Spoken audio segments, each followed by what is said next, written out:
بسم الله الرحمن الرحيم. اللهم صل على سيدنا ومولانا محمد وعلى ال سيدنا ومولانا محمد وبارك وسلم وصل عليه. رب زدني علما، رب اشرح لي صدري ويسر لي امري واحلل عقدة من لساني يفقهوا قولي. نو نن سبق کې د تراویح د مانځه ذکر دی. تراویح جمع ترویحتون ده. او ترویحه دې ته ویل کېږي کړه چې کله څلور رکعاتونه وشي، څلور رکعاتونه نه بعد چې کم ناسته کېږي، کم آرام کېږي، ناغي د ترویحه ویل کېږي. چونکه په دې کې هم د څلور رکعاتونه بعد دغه آرام پکې کېږي، ترویحه پکې کېږي. د دې وجه نه دغه مستا صلات تراویح وي. نو صلات تراویح دا سنت مؤکد منځ ده، په سړو باندې هم او بخزو باندې هم. شل رکعاته فل السلام باندې ګور اس خبره اترې به کوي. صلات التراویح انما تشرع في رمضان خاصه. و صلات تراویح دا صرف په رمضان مبارک خاص کړل شوی دی. یعنی تراویح د امون صرف په رمضان مبارک کې کول کېږي،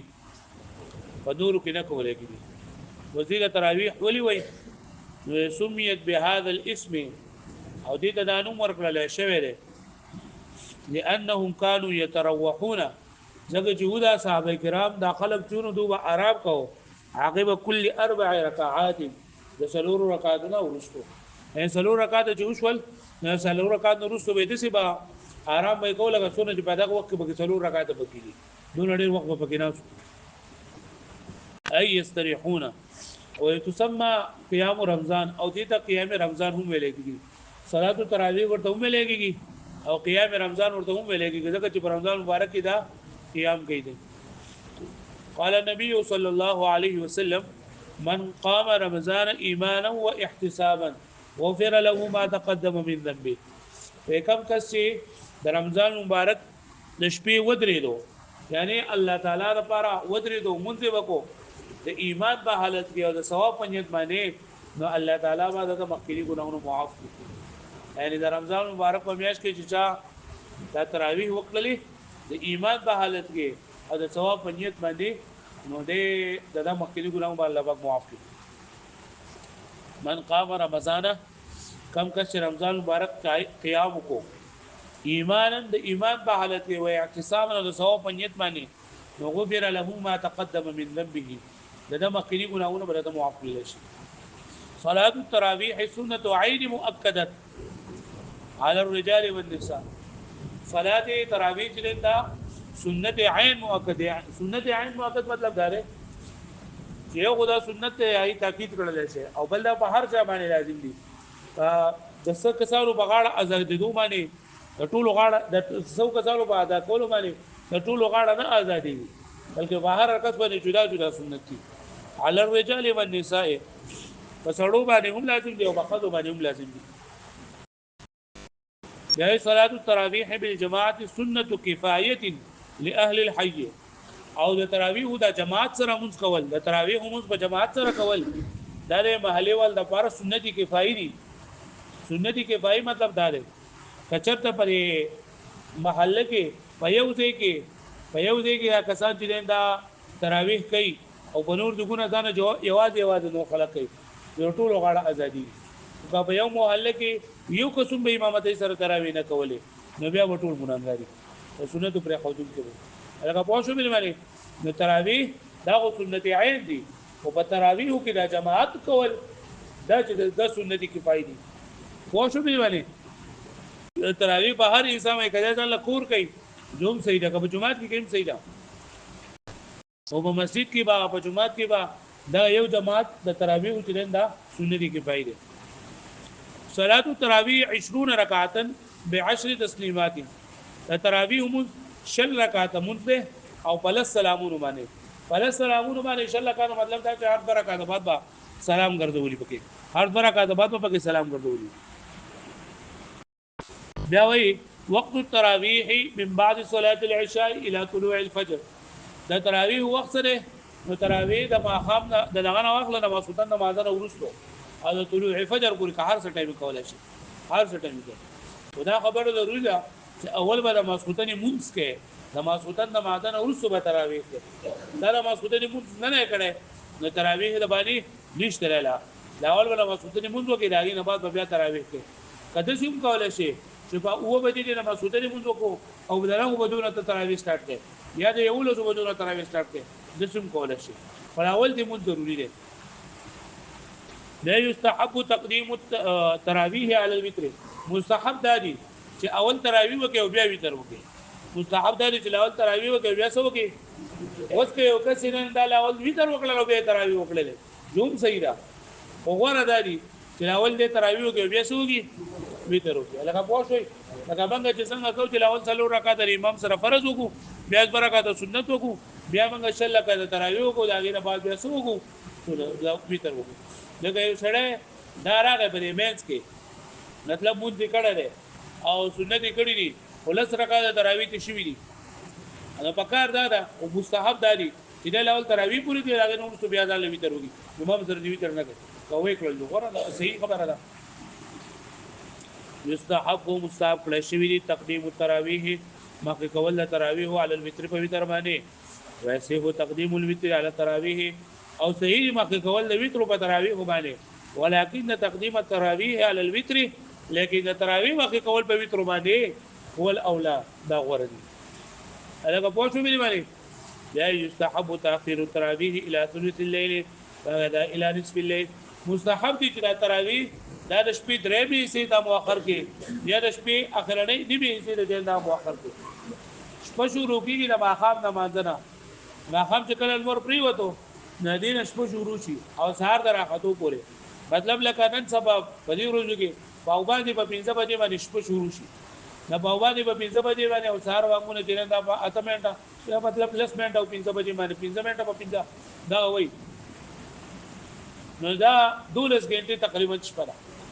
12 غنټې شپه ده نو چې دا 12 غنټې په تپنی په 3 حصو باندې تقسیم کې په 3 حصو باندې تقسیم کې نو راځي د دې تقریبا سو غنټې راځي څلور غنټې نو 9 بجې باندې تراویح په دې ورځو کې 9 بجې وته تراویح کول دا مستحب دي او کدی شپې دې راکې نو دې شپې د بیا لکه دې دغه یو لس بجې جوړيږي يستحب تاخير التراويح مستحب دي مؤخر کول تراویح الى ثلث الليل درې میسي د شپې دا وکدا الى نصف الليل او دغه رنګ دې میسي د شپې دا ولا يكره تاخير التراويح الى ما بعد نصف الليل او کته د دې شپې نو ورسته دا مؤخر کې او د دې شپې نو ورسته تراویح کې نو دا مکروه نه دي يستحب الجلوس مستحب دي کې ناستل بعد كل 4 ركعات د څلور رکعات نو ورسته للاستراحه لپاره د آرام بقدر 4 رکعات په مقدار د څلور رکعات باندې مطلب چې څلور رکعات د وکړل نو دومره به کې نه هغه څومره سات کې چې څلور رکعات کې کو چې کله دی آرام د لپاره او کته چې څلور کوټي کې نه مو جلک کېده سبحان الله والحمد لله ولا اله الا الله اکبر دا به چې دمه یې دوه فقلا ربنا کو چې کله ختم شي بیا په دمو کې باخره کې او کته چې ارزه به دمه کومه نو غوړه ده چې لکه د هر څلور رکعاتونو په منځ کې دمو کړل شي دا نه وروسته يستحب الجلوس مستحب کې ناستل بعد كل 4 رکعات ورسو د هر څلور رکعاتونو نه للاستراحه لپاره د آرام بقدر 4 رکعات په مقدار د څلور رکعاتونو وكذا يستحب الجلوس ولا غرنګ مستحب دي کې ناستل بین الترويحه الخامسه والوتر د پنځمې ترويحي او د وتر په منځ کې پنځمه ترويحه چې کله شل رکعات هم تراویح وکړلې نو د شل رکعات تراویح ورسو او د وتر په منځ کې په دې هم دا کې ناستل چې دا مستحب دي واښوي چې څنګه شل رکعات وشول نو ډایرکټ نه په سودري کې نه بلکې څنګه چې موږ آرام کوو الله سبحان الله والحمد لله بګو یا سبحان ذي الملك والملكوت ټول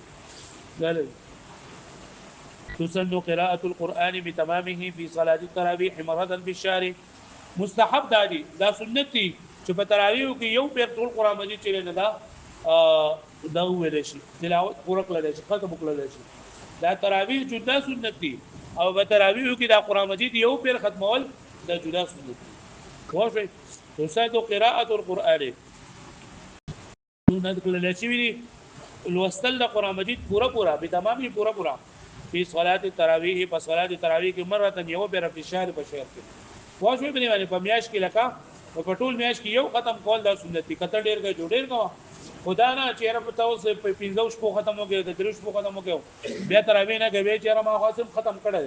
نو ختم دې کړه خو تراویح دې نه دي کړي نو تراویح جدا سنت دي او په تراویح کې ختمول د قرآن مجید جدا سنت دي فلا يترك قراءة القرآن بتمامه لكسل القوم نو پورا قرآن مجید چې دا پورا قرآن مجید ختمول دا باندې پریږي دا وجه د سستۍ د قوم نه چې دا قوم سسته نه نه کوي تراویح د څه پابندي نه کوي ختم بګر نه کوي نو ختم کول به سنت دي ولا يترك الصلاة على النبي صلى الله عليه وسلم في كل تشهد ولو مل القوم ويه فتشهد چې کله وې نه تشهد خو فرض دی واجب دی د تشهد نه بعد پیغمبر صلی الله علیه وسلم درود خامخاوه اگر دا قوم سره کیږي لکه بعد قاریان ادا عبد او رسول کو موږ بیا سلام وکړو نه نه دې باندې کې پیغمبر صلی الله علیه وسلم باندې درود وې واښو به باندې ادا بعد به تاکوانی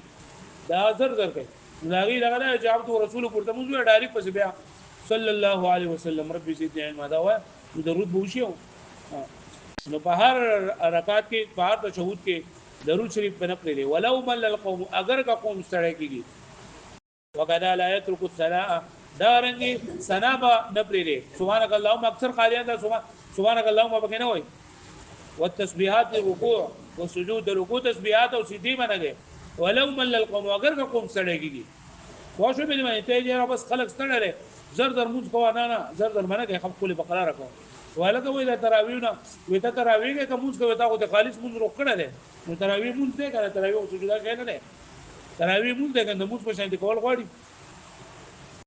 ويترك الدعاء او بري خودل شي دعاء بعد الصلاه على النبي صلى الله عليه وسلم ان مل القوم به هجر قوم سره کې په دې سره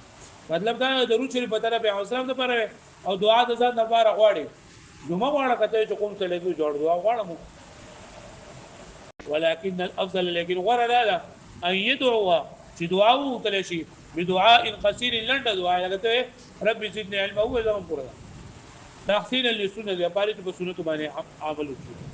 لا تقضى صلاه التراويح الى جماعه ولا انفرادا د صلاه التراويح قضا نه کول کېږي نه په جماعت سره او نه انفرادا واښوي لکه مطلب چانه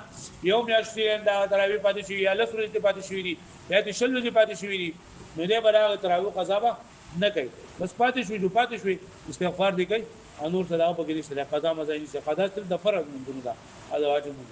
واښو به دی باندې